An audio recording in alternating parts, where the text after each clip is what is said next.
இரவு 8 மணிக்கு மேல் சிறிய குடியிருப்பின் முற்றத்தில் விளக்கு ஒளிர்ந்து கொண்டிருந்தது.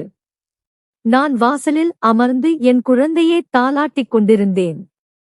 என் பெயர் கவிதா. வறுமை என்பது ஒரு கொடிய நோய் போல நம்ம கவிதாவையும் கவிதாவின் கணவர் சுந்தரனையும் துரத்திக் கொண்டுதான் இருந்தது. சுந்தரன் ஒரு தனியார் நிறுவனத்தில் மிக குறைந்த சம்பளத்தில் வேலை பார்த்து வந்தான். அந்தச் சொற்ப வருமானம் வாடகைக்கும் அன்றாட பசிக்கும் கூட போதுமானதாக இல்லை. இதற்கிடையில் கவிதாவுக்கு ஒரு பச்சிளம் குழந்தை உள்ளது. அந்தக் குழந்தையை தனியே விட்டுவிட்டு அவளால் எங்கும் வேலைக்கு போக முடியாத நிலை. ஒரு நாள் மாலை நேரம் வாசலில் அமர்ந்து ஏதோ ஒரு சிந்தனையில் இருந்து கொண்டிருந்தாள் கவிதா. அப்போது பக்கத்து வீட்டு மலர், என்ன கவிதா, முகம் ஒரு மாதிரியாக இருக்கு. மறுபடியும் பண பிரச்சனையா என்று மெல்ல பேச்சு கொடுத்தாள் மலர். ஆமாக்கா, கையில் ஒரு பைசா கூட இல்லை. பாப்பாவுக்கு பல பொருட்கள் எல்லாம் வாங்க வேண்டும். அதுக்கு காசு இல்லாம தவிச்சிட்டு இருக்கேன். சுந்தரன் கிட்டையும் கேட்க முடியல. அவரே ரொம்ப நெருக்கடியில இருக்காரு என்று கண்கள் கலங்கியவாறு பேசினாள். அப்போது மலர் அவளுக்கு மிக அருகில் வந்து அமர்ந்தாள். கவிதா, எனக்கு ஒரு விஷயம் தெரியும். நீ சரின்னு சொன்னா உன்னுடைய கஷ்டம் எல்லாம் ஒரே மாசத்துல காணாம போயிரும். ஆனா உனது வீட்டுக்காரர் எதற்கு சம்மதிப்பாரான்னு தெரியலையே என்றாள். அப்போது கவிதா நிமிர்ந்து பார்த்தாள். என்ன வேலைக்கா சொல்லுங்க, உழைக்க தயாராக இருக்கிறேன் என்றாள். வேலைனா அது சாதாரண வேலை இல்ல, ஒரு பெரிய இடத்து விஷயம். அங்க ஒரு சின்ன குழந்தை இருக்கு. அந்த குழந்தைக்கு தாய்ப்பால் கொடுக்க வேணும். அதுக்கு ஒரு நல்ல தாய் வேணும்னு தேடிட்டு இருக்காங்க. அப்பதான் எனக்கு உன்னுடைய ஞாபகம் வந்துச்சு என்றாள். அந்த முதலாளி ரொம்ப வசதியானவரு. ஆனா குழந்தை மேல உயிரையே வச்சிருக்காரு. நீ சம்பாரிச்சா மாசம் ஒரு 25,000 தருவாரு என்றாள். அப்போது நீ உன்னுடைய குழந்தையையும் பார்த்துக்கலாம், அவங்களுடைய குழந்தையும் பார்த்துக்கணும். அவ்வளவுதான் என்றாள். அப்போது கவிதா திகைத்துப் போனாள். என்னக்கா சொல்றீங்க? நான் எப்படி இன்னொரு குழந்தைக்கு என்று யோசிக்காத கவிதா, வறுமை என்பது கௌரவம் பார்த்தா வயிறு நிறையாது. அந்த பணக்கார முதலாளி சேகர் ரொம்ப நல்லவரு. ஒரு வாட்டி நேர்ல போய் கேட்டு பார்ப்போம். அவரு தரப்போற பணத்தை பார்த்தா உன் புருஷனே வேண்டாம்னு சொல்ல மாட்டாரு. வா, முதல்ல போய் பேசி பார்ப்போம் என்றார் மலர். அவளை அப்போது தூண்டினாள். மனத்தயக்கத்துடனே கவிதா அந்த பெரிய பங்களாவிற்குள் நுழைந்தாள். அங்கே சேகர் தன் குழந்தையை ஏந்தியபடியே சோகமாக அமர்ந்திருந்தார். அப்போது கவிதாவை பார்த்தவுடன் அவருக்குள் ஒரு நம்பிக்கை தெரிந்தது. மலர் சொன்னது போலவே கவிதாவுக்கு மாதம் 25,000 ரூபாய் சம்பளம் பேசப்பட்டது. நாட்களும் நகர்ந்தன. கவிதாவின் கைகளில் பணம் புரண்டு போனது. வீட்டின் வறுமை மெல்ல மறைந்தது. ஆனால் ஒரு நாள் இரவு அவள் அறையில் தன் குழந்தையுடன் இருந்தபோது எதிர்பாராத விதமாக சேகர் உள்ளே நுழைந்தார். அவர் கண்கள் அன்று ஏதோ ஒரு வித்தியாசமான போதையில் இருந்தது போல கவிதாவுக்கு தோன்றியது. அவர் கவிதாவின் அருகே வந்து ஒரு கவரை நீட்டினார். கவிதா, இதுவரை என் குழந்தைக்கு பால் கொடுத்தாயா? எனக்காக ஒரு உதவி செய்ய முடியுமா? இதோ 1,00,000 ரூபாய். இன்று ஒரு நாள் மட்டும் என்னை உன் குழந்தையாக நினைத்துக்கொள் என்றார். திக்கிட்டு போன கவிதா தன் கையில் இருந்த அந்த 1,00,000 ரூபாயையும் தன் குடும்பத்தின் வறுமையையும் ஒரு நிமிடம் யோசித்தாள். அந்த நிமிடம் அறையின் விளக்குகளும் அணைக்கப்பட்டது. மலரின் வார்த்தைகள் கவிதாவின் காதுகளில் ஒலித்துக் கொண்டே இருந்தது. உன் குழந்தைக்கு நல்ல சாப்பாடு கிடைக்கும், உன் வறுமை தீரும் என்ற அந்த ஒற்றை வரி அவளை தூங்க விடவில்லை. மறுநாள் காலை தன் மெலிந்த குழந்தையை இடுப்பில் அணைத்தபடியே மலருடன் அந்த பெரிய பங்களாவிற்குச் சென்றாள் கவிதா. வாசலிலேயே பிரமாண்டம் மிரட்டியது. கார் நிறுத்தப்பட்டிருந்த விதம், அங்கே இருக்கும் டைல்ஸ்கள் என அந்த அனைத்தும் வீட்டின் செல்வச் செழிப்பை பறைசாற்றின. உள்ளே நுழைந்த கவிதாவுக்கு ஒரு நிமிடம் மூச்சு முட்டியது. தாய் பாசம் இல்லாத தாய் வரவேற்பில் அந்த வீட்டின் எஜமானி சோபாவில் கால் மேல் கால் போட்டு அமர்ந்திருந்தாள். அவள் முகத்தில் ஒருவிதமான அகங்காரம் தெரிந்தது. அங்கே ஒரு வேலைக்காரி அழுது கொண்டிருந்தாள். குழந்தைக்கு பால் பாட்டிலை வாயில் திணிக்க முயன்று கொண்டிருந்தாள். ஆனால் அந்த குழந்தை எதற்கும் அடங்காமல் வீறிட்டு அழுது கொண்டிருந்தது. அப்போது அந்த வீட்டு எஜமானி கவிதாவை உச்சி முதல் உள்ளங்கால் வரை ஒருவித அருவருப்போடு பார்த்தாள். என்ன மலர், இவளைத்தான் கூட்டிட்டு வந்தியா என்று அலட்சியமாக கேட்டாள். பின்பு கவிதாவை பார்த்து, உன் முதலாளிக்கு என்ன பைத்தியம் பிடிச்சிருக்குன்னு தெரியல. இந்த காலத்துல எல்லோரும் தீன் பால் தான் கொடுத்துக்கிட்டு இருக்காங்க, குழந்தையை அப்படித்தான் வளர்க்கறாங்க. ஆனா இவருக்கு மட்டும் ஏதோ பழைய காலத்து எண்ணம். என் உடம்பை கெடுத்துக்க முடியாதுன்னு நான் சொல்லிட்டேன் என்றாள். அதான் உன்ன மாதிரி ஒரு ஆடை தேடிட்டு இருக்காரு என்றாள். அப்போது கவிதா அதிர்ந்து போனாள். தன் குழந்தையை பற்றி கவலைப்படாமல் தன் அழகைப் பற்றி பேசும் ஒரு தாயை அவள் அதுவரை பார்த்ததே இல்லை. எனக்கு ஷாப்பிங் போக நேரம் ஆயிடுச்சு. திரைவரை வண்டி எடுக்கச் சொல்லு என்று வேலைக்காரியிடம் கத்தினாள் அந்த வீட்டு எஜமானி. பின்பு கவிதாவிடம் திரும்பி, இதோ பாரு, உன் முதலாளி உள்ள ரூம்ல இருக்காரு. அவர் கிட்ட பேசி சம்பளத்தை முடிவு பண்ணிக்கோ.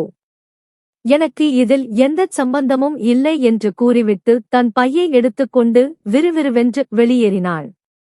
அப்போது கவிதா அந்த இடத்தை மௌனமாக பார்த்தாள்.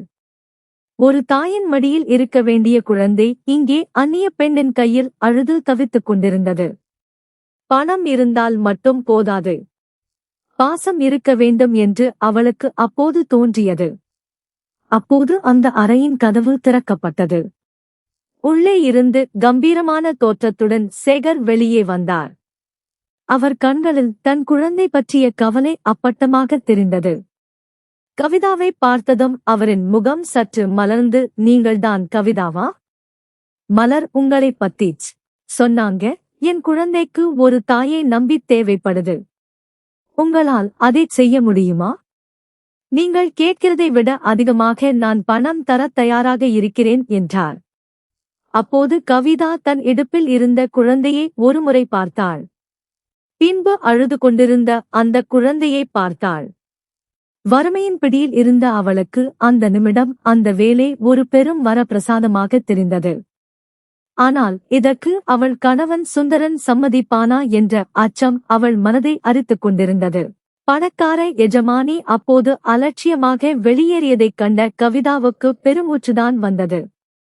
பெற்ற பிள்ளையை தன் மார்போடு அணைக்க வேண்டிய வயதில் அதை ஒரு வேலைக்காரியிடம் தள்ளிவிட்டு போகின்றாளே என்று அப்போது மனசு ரொம்ப வருத்தமாக இருந்தது என்றாள். கவிதாவுக்கு சத்தான உணவு கிடைத்தால் அவளுக்கும் அவளது குழந்தையும் மெலிந்து போயிருந்தார்கள். ஆனால் இங்கே எல்லாவற்றைக்கும் வசதி இருந்தும் அந்த குழந்தைக்கு தாயன்பு கிடைக்கவில்லை. அப்பொழுது சேகர் மெல்ல அறைக்குள் நுழைந்தார். மலர் அவரை பார்த்து மரியாதையுடன் எழுந்து நின்றாள். சேகர் கவிதாவை ஏறிட்டு பார்த்தார். வறுமையின் ரேகைகள் அவள் முகத்தில் படர்ந்திருந்தன. அவளது இடுப்பில் இருந்த குழந்தையோ எலும்பும் தோலுமாக இருந்தது. அவர் மலரை பார்த்து மெல்லிய குரலில் கேட்டார். மலர், இவங்களையா கூட்டிட்டு வந்தீங்க? இவங்களே ரொம்ப பலவீனமாக இருக்காங்க. இவங்களுக்கு முதல்ல சத்தான சாப்பாடு தேவைப்படுது. இவங்களால எப்படி என் குழந்தையை ஆரோக்கியமாக வளர்க்க முடியும்? அவர் கேட்டது நியாயமான கேள்விதான் என்றாள். அந்த வார்த்தைகள் கவிதாவின் தன்மானத்தை சுட்டிருத்தன. ஒரு தாயின் பகுதியே அவளது உடல் எடை வைத்து எடை போடுவதைக் கண்டு அவளுக்குள் ஒரு வேகம் பிறந்தது. தன்னையும் அறியாமல் கவிதா தைரியமாக பேசத் தொடங்கினாள். ஐயா, நீங்க சொல்றது சரிதான். எங்ககிட்ட வசதி இல்லை, அதனாலதான் நானும் என் குழந்தையும் மெலிஞ்சு போயிருக்கோம். ஆனா ஒரு விஷயம் புரிஞ்சுக்கோங்க, ஒரு குழந்தைக்கு தேவையான பாலை கொடுக்கிறது வெறும் உடல் பலம் இல்லை. அது ஒரு தாயோட மனசு. சேகர் சார். சேகர் வியப்புடன் அவளை பார்த்தார். கவிதா தொடர்ந்தாள். அப்போது கடவுள் ஒரு குழந்தையை பூமிக்கு அனுப்பினானா அதற்கான உணவையும் சேர்த்துத்தான் படைக்கின்றார். ஒரு தாயோட மார்புல சுரக்குற பால் அவளோட இரத்தத்தில இருந்து வருது இல்லைங்களா? அது அவ குழந்தையோட மேல வச்சிருக்க பாசத்தில இருந்து வருது.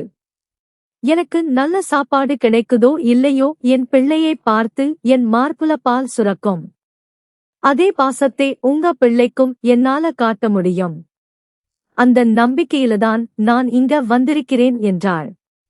கவிதாவின் இந்த தீர்க்கமான பேச்சைக் கேட்ட சேகரின் முகத்தில் ஒரு ஆச்சரியம் கலந்த மரியாதை தெரிந்தது.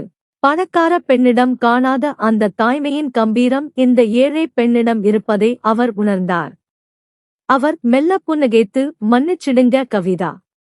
உங்க வார்த்தைகள் எனக்கு பெரிய நம்பிக்கையை கொடுத்தது. வசதி வாய்ப்பு எவ்வளவோ இருக்கு. ஆனா என் குழந்தைக்கு தேவைப்படுற அந்த தாய் பாசம் மட்டும் கிடைக்காமல் இருந்தது. நீங்க தயவு செஞ்சு இந்த குழந்தைக்கு பொறுப்பேத்துக்கோங்க. உங்களுக்கு தேவையான எல்லா வசதிகளையும் நானே செஞ்சு தரேன் என்றார். அப்போது அவர் அருகில் வந்து ஒரு கவரை நீட்டினார். இதுக்கு முன்பணம் உங்களுக்கு தேவை. சத்தான உணவுகளை முதலே வாங்கிச் சாப்பிடுங்க. நாளையிலிருந்து நீங்க இங்க வேலைக்கு வரலாம் என்றார். பணத்தை பார்த்த கவிதாவுக்கு ஒரு பக்கம் நிம்மதி இருந்தாலும் மறுபக்கம் தன் கணவன் சுந்தரனிடம் இதை எப்படிச் சொல்லப் போகிறோம் என்ற பயம் நெஞ்சுக்குள் கனக்கத் தொடங்கியது. சேகரின் கண்கள் கலங்கியிருந்தன.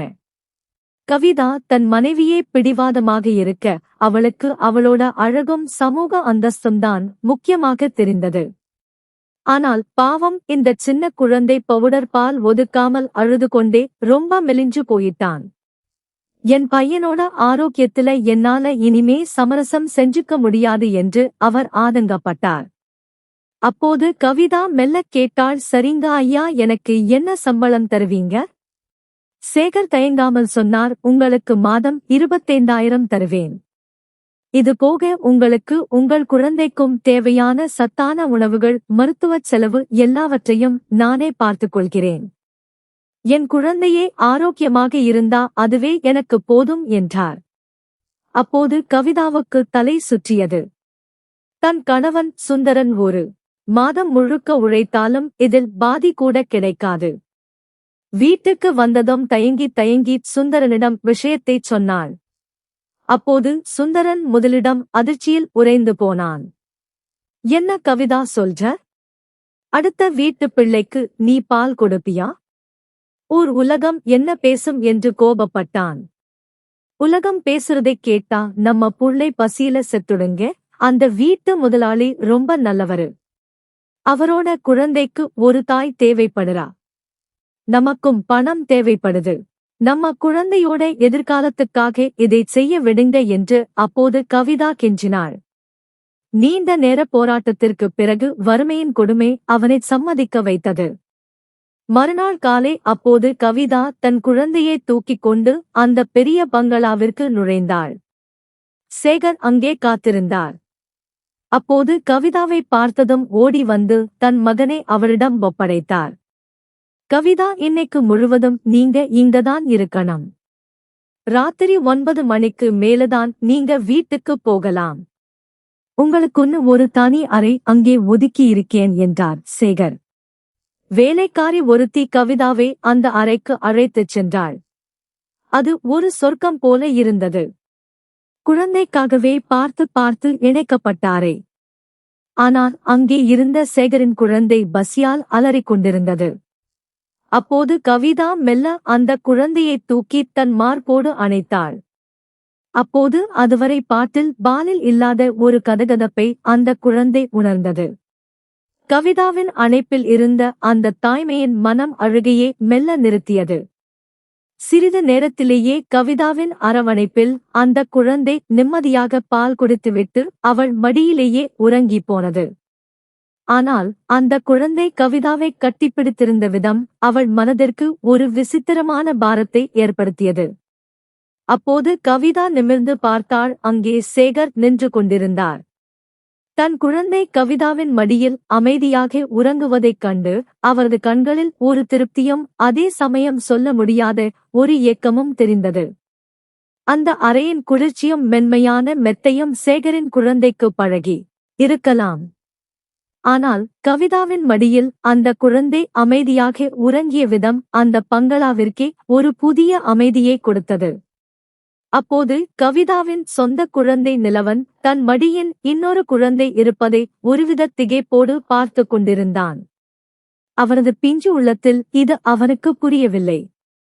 தன் தாயின் அரவணைப்புக்காக அவன் கைகளை நீட்டி அப்போது கவிதாவின் சேலையை பிடித்து இழுத்தான். கவிதாவின் கண்கள் கலங்கின. சரிடா கண்ணா, கொஞ்ச நேரம் பொறுத்துக்கோ என்று மனதிற்குள் நினைத்துக் கொண்டாள். சேகரின் குழந்தையை தூக்க வைப்பது அவளது கடமை. தன் குழந்தையை அரவணைப்பது அவளது உரிமை. ஆனால் அந்த நேரத்தில் கடமை உரிமையே வென்றிருந்தது. சேகரின் குழந்தை ஆழ்ந்த உறக்கத்திற்குச் சென்றது. அப்போது கவிதா மெல்ல எழுந்தாள். அந்த அறையில் இருந்த விலை உயர்ந்த பொம்மைகளை நிலவரின் முன்னால் அடுக்கி வைத்தாள். பளபளக்கும் அந்த பொம்மைகளை பார்த்தவுடன் நிலவன் தன் இயக்கத்தை மறந்து விளையாடத் தொடங்கினான். நேரம் நகர்ந்து சென்றது. சேகரின் குழந்தையை அந்த வசதியான மெத்தையில் கிடத்தினாள். அப்போது இயேசு இயந்திரத்தின் மெல்லிய சத்தம் அறையை நிறைந்தது. இப்பொழுது நிலவனும் பசிக்கத் தொடங்கினான். அவன் அழுது கொண்டே கவிதாவின் மடியில் சாய்ந்தான். அவனுக்கும் பால் கொடுத்து உறங்க வைத்தாள்.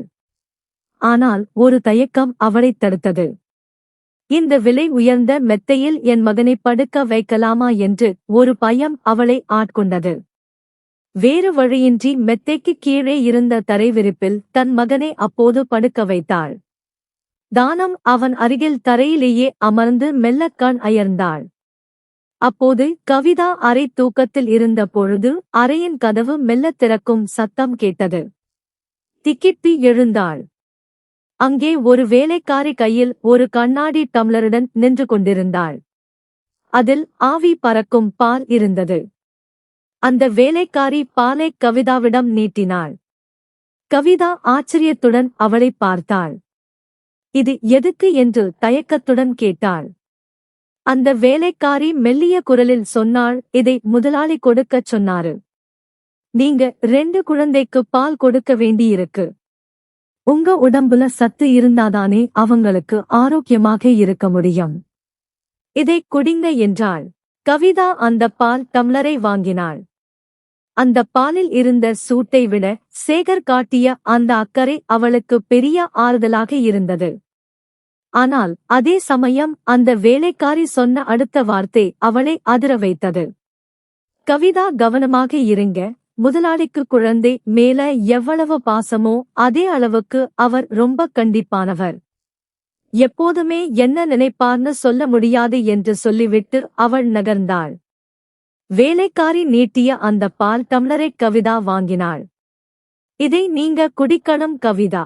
இன்னும் கொஞ்ச நேரத்துல முதலாளி பழங்கள் கொண்டு வரச் சொல்லி இருக்காரு. அதையும் நீங்க சாப்பிடணும் என்று கட்டளையிட்டாள் அந்த பெண். கவிதா திகைத்துப் போனாள். இவ்வளவு பழங்களா என்னால சாப்பிட முடியும்? வேலைக்காரி சிரித்துக்கொண்டே சொன்னாள், முதலாளியோட கண்டிப்பான உத்தரவு இது. நீங்க நல்லா சாப்பிட்டு சத்தா இருந்தாதான் அவரோட குழந்தைக்கும் ஆரோக்கியமாக வளரும். அதனால மறுக்காமச் சாப்பிடுங்க என்றாள். கவிதா அந்த பாலை மெல்ல பருகினாள். சரியாக ஓராண்டு ஆகிறது. அவள் ஒரு முழு டம்ளர் பாலை குடித்து வறுமையின் பிடியில் இருந்தபோது 2 சொட்டு பாலில் அதிக தண்ணீரைக் கலந்து ஒரு தேக்கரண்டி சர்க்கரை போட்டு பெயருக்கு ஒரு தேநீராக குடித்து பசியை ஆற்றினாள். அந்த நிலவுகள் அவள் கண்ணெதிரே வந்து சென்றது. இன்று ஒரு அந்நிய பெண்ணின் குழந்தைக்கு பால் கொடுப்பதற்காக இவ்வளவு உயர்தரமான உணவு அவளுக்கு கிடைக்கின்றது. காலம் மனிதனை எப்படி எல்லாம் மாற்றுகின்றது? ஒருவேளை எங்கே எனக்கு இன்று உலகமே காலடியில் கிடப்பது போல இருக்கிறது. ஆனால் இதற்கு காரணமாக இருப்பது இன்னொரு தாயின் கடமைதான் என்று நினைத்தபோது அவளது கண்கள் தானாக கசிந்தன. அடுத்த 4 நாட்களிலேயே கவிதாவின் தோற்றத்தில் நல்ல மாற்றம் தெரிந்தது. சத்தான உணவுகளால் அவள் முகம் மெலிந்து பொலிவு பெற்றது. நிலவனும் அந்த பங்களாவின் சூழலில் கொஞ்சம் கொஞ்சமாக பழகினான். ஆனால் கவிதா ஒரு விஷயத்தை நுட்பமாக கவனித்தாள். ஒவ்வொரு முறையும் அவள் சேகரின் குழந்தையை தூக்கிக் கொண்டு அறைக்குள் நுழையும் போது சில நிமிடங்களில் சேகர் ஏதாவது ஒரு காரணத்தைச் சொல்லி அறைக்குள் வருவார். குழந்தை தூங்கிட்டானா, பால் குடிச்சானா என்று விசாரிப்பார். ஆனால் அவர் கேட்கும் கேள்விக்கும் அவர் பார்க்கும் பார்வைக்கும் சம்பந்தமே இல்லாத போல் கவிதாவுக்கு தோன்றியது. அவளது கண்கள் கவிதாவை ஒருவித விசித்திரமான நோக்கத்தில் ஊடுருவின. அவர் அறைக்குள் வரும்போதெல்லாம் கவிதாவுக்குள் ஒருவிதமான சங்கடம் ஏற்பட்டது. உடல் சிலிர்த்துப் போனது. அவர் உள்ளே நுழைந்த உடனே அவள் மடியில் இருந்த குழந்தை மெல்ல கீழே இறங்கி விடுவான். தற்காப்புக்காகத் தன் சேலையைச் சரிசெய்து கொண்டு தள்ளி நின்று கொள்வாள். சேகர் தன் மகனைப் பற்றி கேட்டாலும் அவளது கவனம் முழுவதும் கவிதாவின் மீதே இருப்பதை அவள் உணர முடிந்தது.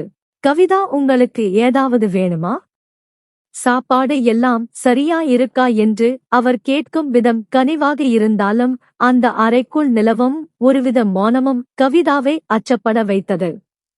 வறுமை விழுங்கிக் கொண்டிருக்கும் வேளையில் ஏதோ ஒரு புதிய விபரீதம் தன்னை நோக்கி வருவதை அவளது உள்ளுணர்வு எச்சரித்தது. சேகர் அடிக்கடி அறைக்குள் வருவது கவிதாவுக்கு ஒருவித சங்கடத்தை ஏற்படுத்திக் கொண்டே இருந்தது. அனுமதி இல்லாமல் ஒரு பெண் இருக்கும் அறைக்குள் அவர் நுழைவது அவளுக்கு பிடிக்கவில்லை. 4 நாட்கள் வெறுத்து பார்த்த கவிதா இன்று தன் மௌனத்தை உடைக்க தீர்மானித்தாள். ஐயா, ஒரு நிமிடம், நான் இங்கே வேலைக்கு வந்து உங்க குழந்தையை பார்த்துக்கத்தான்.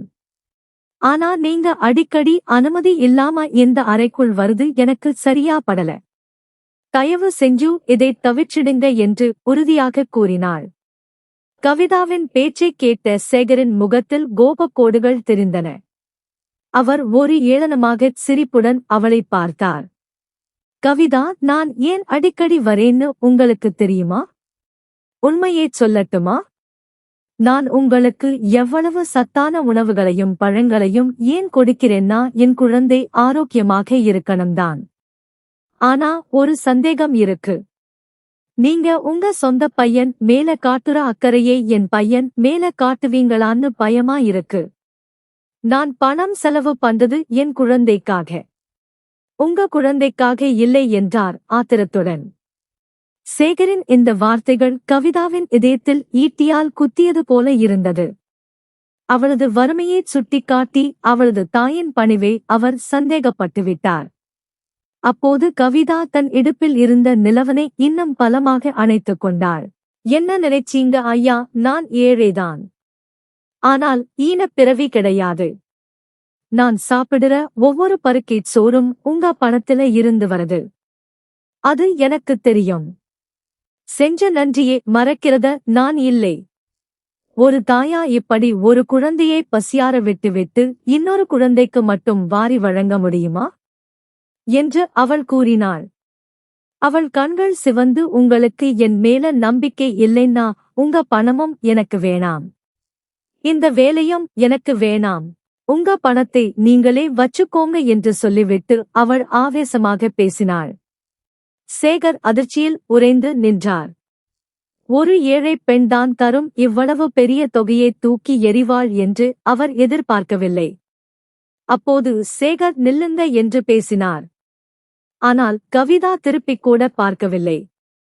தன் மகனைத் தூக்கிக் கொண்டு அந்த பிரம்மாண்டமான பங்களாவில் இருந்து விடுவிடுவென்று வெளியேறினாள். அவள் நடந்த வேகம் அவளது கோபத்தையும் தன்மானத்தையும் பறைசாற்றியது. வீட்டிற்கு திரும்பும் வழியில் அவளுக்கு ஒரு விஷயம்தான் ஓடிக்கொண்டிருந்தது. பசி வந்தாலும் பரவாயில்லை, ஆனால் ஒரு தாயின் உண்மையான பாசத்தை சந்தேகப்படும் இடத்திற்கு ஒரு நிமிடம் கூட இருக்கக்கூடாது. வீட்டு வாசலில் நின்றபோது மீண்டும் வறுமை அவளை வரவேற்றது. ஆனால் அவள் மனதில் ஒருவித நிம்மதி இருந்தது. சேகரின் பங்களாவில் இருந்து கவிதா வெளியேறிய போது அவளது உள்ளத்தில் தன்மானம் கனகனவென்று கொண்டிருந்தது. என் வறுமையை பகடை காயாக வைத்து என் தாய்மையே அவர் சந்தேகப்பட்டு விட்டாரே என்ற கோபம் அவளை ஆட்கொண்டிருந்தது. ஆனால் அந்த இரவு அவளது வாழ்க்கையின் அஸ்திவாரத்தையே உலுக்கப் போகிறது என்று அவளுக்கு தெரிந்திருக்கவில்லை. இரவு 9 மணி இருக்கும். வேலைக்குச் சென்ற சுந்தரன் இன்னும் வீடு திரும்பவில்லை. கவிதா வாசலுக்கு உள்பக்கமாக தவிப்புடன் நடந்து கொண்டிருந்தாள். அப்போது அவளது பழைய கைபேசி அலறியது.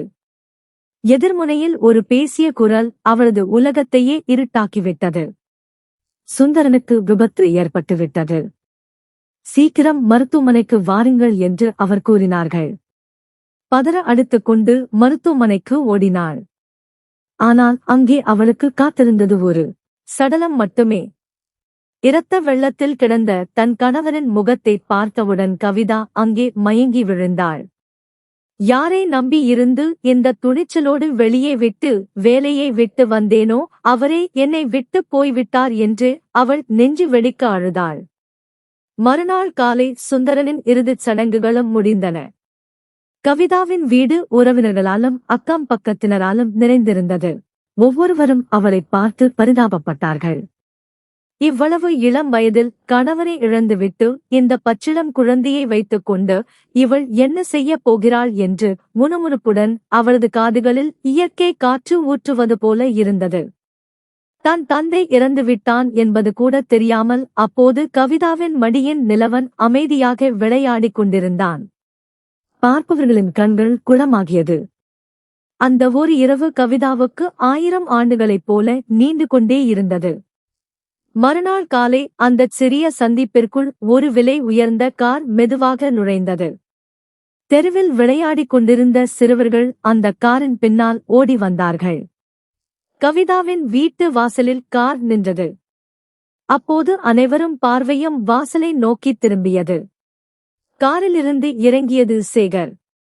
அதிர்ச்சியில் உறைந்து நின்றாள் கவிதா. சேகர் மெல்ல வீட்டிற்குள் நுழைந்தார்.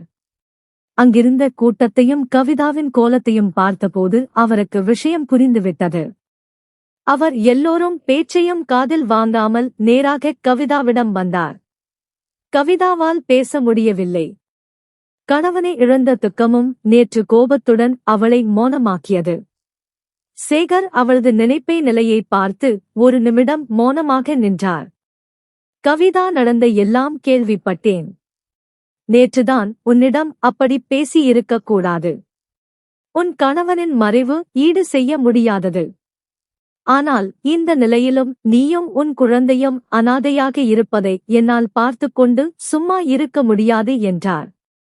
அப்போது கவிதா நிமிர்ந்து பார்த்தாள். அவளது கண்களில் நேற்று இருந்த அந்த அதிகாரமும் சந்தேகமும் இல்லை. மாறாக ஒருவித குற்ற உணர்வும் அதைத் தாண்டிய ஒரு மென்மையான அக்கறையும் தெரிந்தது. இனி உன் வாழ்க்கை என்ன ஆகும் என்று நீ கவலைப்படாதே. இப்பொழுதே என்னுடன் வா, என் வீடு உனக்கும் உன் மகனுக்கும் எப்போதும் நிறைந்திருக்கும் என்று அவர் சொன்னபோது அங்கு இருந்தவர்கள் அனைவரும் ஒருவரை ஒருவர் பார்த்து கொண்டார்கள். வறுமை, துக்கம், எதிர்காலத்தை பற்றிய பயம் இவற்றுக்கு இடையே கவிதா ஒரு முடிவெடுக்க வேண்டிய கட்டாயத்தில் நின்றாள். அப்போது சுந்தரனின் மறைவு கவிதாவின் வாழ்க்கையில் ஒரு பெரிய சூனியத்தை ஏற்படுத்தியது. கணவனை இழந்த துக்கம் ஒருபுறம், கையில் காசில்லாமல் தீர்ந்து போன ரேஷன் பொருட்கள் மறுபுறம் என அவள் திண்டாடினாள். அந்த நேரத்தில் சேகர் நேரில் வந்து அவளிடம் காட்டிய அந்த திடீர் பரிவு அவளுக்கு ஒரு நிமிடம் திகைப்பை ஏற்படுத்தியது. கவிதா, என் பையன் நீ போனதில் இருந்து அழுது கொண்டே இருக்கான். அவனுக்கு உன் மடியில சூடு பழகிடுச்சு. நான் பேசினது தப்புதான். ஒரு பெத்த தாயே அவனை தவிக்க விட்டுட்டு போய்விட்டா. இன்னொரு தாய் மட்டும் அவனை எப்படி பார்த்துக்குவான்னு ஒரு சின்ன பயம் எனக்குள்ள வந்துடுச்சு.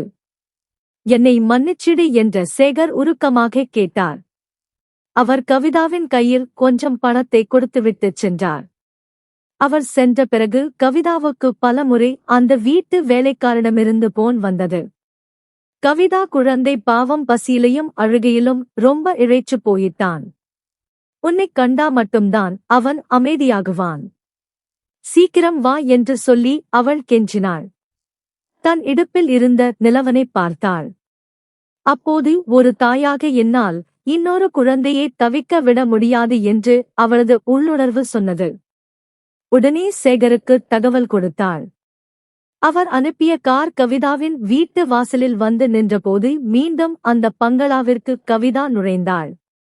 அவள் கழித்து போய் கணவனை இழந்த கோலத்தில் இருந்த போதிலும் சேகரின் குழந்தையை தூக்கிய மாத்திரத்தில் அது அழுகையை நிறுத்தியது. கவிதாவின் கழுத்தை கட்டிக்கொண்டு அவளது மார்பில் முகம் புதைத்துச் சிரித்த அந்த பிஞ்சு குழந்தை, அந்தச் சிரிப்பு கவிதாவின் மனப்பாரத்தை ஒரு நொடி குறைத்தது. சேகர் அந்த தடங்கத்தை பார்த்து நிகழ்ந்து போனார். சில நாட்கள் கழித்து அவர் கவிதாவின் அருகே வந்து மெல்ல பேசத் தொடங்கினார். கவிதா, இப்போ உனக்கொன்னு யாரும் இல்லை. இந்த சின்ன வீட்ல தனியா கஷ்டப்படுறதை விட இங்கே தங்கிடுதான் நல்லது உனக்கு என்று சொன்னார். உனக்காக பின்னாடி இருக்கிற அந்த வாலி பங்களாவை சரி பண்ணித் தரேன். அங்கே நீ உன் மகனோட வசதியா இருக்கலாம். உனக்கு ஒரு பாதுகாப்பு, என் பையனுக்கும் ஒரு அன்பு கிடைக்கும் என்றார். அப்போது கவிதாவுக்கு அந்த யோசனை தவறாகத் தோன்றவில்லை. ஒரு கைம்பெண்ணாக தனிமையில் வாழ்வதை விட தெரிந்த இடத்தில் வேலையும் பாதுகாப்பும் கிடைப்பது அவளுக்கு அவசியமாக இருந்தது. நாட்கள் செல்லச் செல்ல சேகரின் நடத்தையில் பெரிய மாற்றம் தெரிந்தது. ஆரம்பத்தில் இருந்த அந்த அதிகாரமும் சந்தோஷமும் இப்பொழுதே அவரிடம் இல்லை. தன் மகனுக்கு எதையெல்லாம் வாங்குகிறாரோ அதையெல்லாம் கவிதாவின் மகன் நிலவனுக்கும் வாங்கித் தந்தார். 2 குழந்தைகளையும் அவர் பாரபட்சம் பார்க்காமல் கவனித்துக் கொண்டது கவிதாவுக்கு ஒரு பெரிய ஆச்சரியத்தை தந்தது. வறுமையின் பிடியில் இருந்து தப்பித்த நிம்மதி ஒருபுறம் இருந்தாலும் ஒரு அந்நிய மனிதனின் இவ்வளவு பெரிய அன்பு அவளுக்குள் ஒரு மெல்லிய நடுக்கத்தையும் ஏற்படுத்தியது. வெறும் மனிதாபிமானம் மட்டுமல்ல, அது பின்னால் வேறு ஏதோ இருக்கிறதா என்ற கேள்வி அவள் ஆழ்மனதில் ஒரு நிழலாக தங்கியிருந்தது. நாட்கள் நகர நகர அந்த பங்களாவிற்கு கவிதாவுக்கும் இடையிலான பிணைப்பு ஆழமானது. சேகரின் மனைவி பெயருக்கு மட்டுமே அந்த வீட்டின் எஜமானியாக இருந்தாள். அவளது உலகம் பார்லரிலும் வெளிநாட்டு பயணங்களிலும் ஷாப்பிங்கிலுமே கழிந்து கொண்டிருந்தது. தன் குழந்தைக்கு எப்படி இருக்கிறது என்று ஒருமுறை கூட அவள் எட்டி பார்த்ததில்லை. ஆனால் கவிதா தன் கணவன் சுந்தரனின் நினைவுகளில் வாடினாள். நிலவன் தன் தந்தையை தேடி அழும்போதெல்லாம் அவரது இதயம் இரத்தக் கண்ணீரால் வடித்தது. ஒரு நாள் இரவு சேகரின் மகனுக்கு தீவிரமாக காய்ச்சல் அடித்துக் கொண்டிருந்தது. கவிதா தன் அறைக்குள் செல்ல தயாரான போது சேகர் தடுத்தார். அப்போது கவிதா, இன்னைக்கு என் பையன் பக்கத்திலேயே இரு. அவன் உன் அரவணைப்பில மட்டும்தான் நிம்மதியா தூங்குறான் என்றார். பாதி இரவில் பசியால் குழந்தை அழத் தொடங்க அப்போது கவிதா அவனைத் தூக்கி அணைத்து பால் கொடுத்துக் கொண்டிருந்தாள். அந்த நேரத்தில் கதவு திறக்கும் சத்தம் கேட்டு கவிதா திக்கிட்டாள்.